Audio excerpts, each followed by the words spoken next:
Lockdown 4 अब खत्म होने जा रहा है, तो राजस्थान में क्या स्थिति है कोरोना की और आप लोग क्या चाहते हैं? देखिए, जहाँ तक कोरोना के पॉजिटिव केसेस का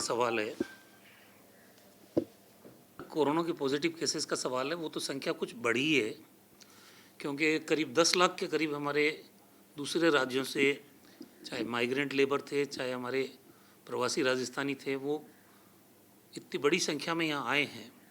जहाँ पर संक्रमण ज़्यादा भी था वो भी जगह थी, बम्बई, अहमदाबाद, सूरत, ये स्थानों से भी लोग आए, तो पॉजिटिव केस बढ़ना स्वाभाविक था। लेकिन स्थितियां हमारे यहाँ नियंत्रण में हैं। जिस तरह की व्यवस्थाएं मुख्यमंत्री जी ने की है क्वारंटीन की, गाँव में कमेटियां बना के, और 11 अधिकारी जो IAS लेवल के सीनियर ऑफिसर हैं, उनको 2-2 जिले की जिम्मेदारी सिर्फ इस काम के लिए दी गई है, ताकि 14 दिन इन लोगों को हम होम क्वारंटीन में या इंस्टीट्यूशनल क्वारंटीन में रख सकें।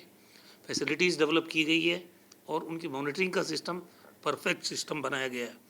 और एक ACS स्तर की अधिकारी श्रीमती वीनू गुप्ता जी, उनको टोटल स्टेट की क्वारंटीन फैसिलिटीज़ को देखने का, तो जो माइक्रो लेवल का मैनेजमेंट हुआ है, केसेस हमारे ज़्यादा टेस्टिंग होगी तो पॉजिटिव केसेस ज़्यादा हो सकते हैं, लेकिन हमारी मोर्टिलिटी रेट 2.2% है, जो नेशनल एवरेज से कम है। हमारा जो रिकवरी का परसेंटेज है वो भी कभी 57, कभी 58, कभी 60, ये वेरी करता रहता है। रिकवरी बहुत अच्छी है, डबलिंग भी 18 दिन में हो रही है यहाँ। तो कुल मिला के एक बार ये केसेस बढ़े हैं, लेकिन ये स्थितियाँ नियंत्रण में आ जाएगी जैसे ही इनके 14 दिन का पीरियड ख़त्म होगा। अब आपके सामने रामगंज, जिसको लेके पूरी देश में चिंता हो रही थी कि हमने भीलवाड़ा मॉडल तो सफल कर लिया, रामगंज में कैसे सफल होंगे, वहाँ की सफलता आपने देखी। भारत सरकार ने आज 4 शहरों के बारे में तारीफ़ की, उसमें जयपुर के भी जिस तरह संक्रमण को हमने मिनिमाइज़ कर दिया है उसकी भी तारीफ़ हुई है। तो कुल मिला के चुनौतियाँ सामने हैं जब तक कोविड चलेगा। और अब तक जितनी भी गाइडलाइन आई है, चाहे लॉकडाउन 1 हो, लॉकडाउन 2 हो, लॉकडाउन 3 हो, लॉकडाउन 4 हो, भारत सरकार की जो भी गाइडलाइन थी उसको हमने माना है।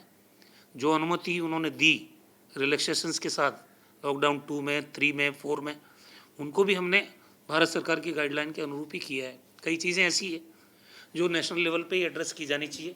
जब इस महामारी से केंद्र और राज्य मिल के लड़ रहे हैं, तो कुछ चीज़ें ऐसी होती हैं जिन चीज़ों पर भारत सरकार के गाइडलाइन का फॉलो करते हैं। अब जो लॉकडाउन 4 में इन्होंने ग्रीन जोन, ऑरेंज जोन और रेड जोन, ये हमको तय करने का अधिकार दिया है, तो उसके बाद कुछ कुछ निर्णय राज्य के स्तर पे भी हम कर रहे हैं। लेकिन अब जैसे ट्रेन की आवाजाही शुरू हो जाएगी लॉकडाउन 4 के बाद में, प्लेन्स आने लग गए, डोमेस्टिक फ़्लाइट चालू हो गई है, तो उसमें भी हमने बहुत सावधानी रखी है। जो भी UK से फ़्लाइट आई, जैसे एब्रॉड से, उनको हमने कंपलसरी 14 दिन के क्वारंटीन में रखने का निर्णय लिया।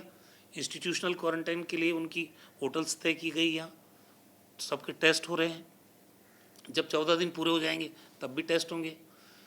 इसके अलावा जो डोमेस्टिक फ़्लाइट में भी लोग आ रहे हैं, या तो RT-PCR टेस्ट करा के आ जाएं 2 दिन पहले का, या यहाँ आके करवा लें, लेकिन कम से कम संक्रमण से प्रदेश बचा रहे, यही सबकी इच्छा है और उस पर हम लोग काम कर रहे हैं। इसमें राजस्थान में अपने आप शॉपिंग कॉम्प्लेक्स अभी बंद पड़े हैं, सिनेमा हॉल बंद हैं, और सुबह रात शाम 7 से सुबह 7 के बीच 144 है, तो इनको लेकर भी कुछ चर्चा होगी?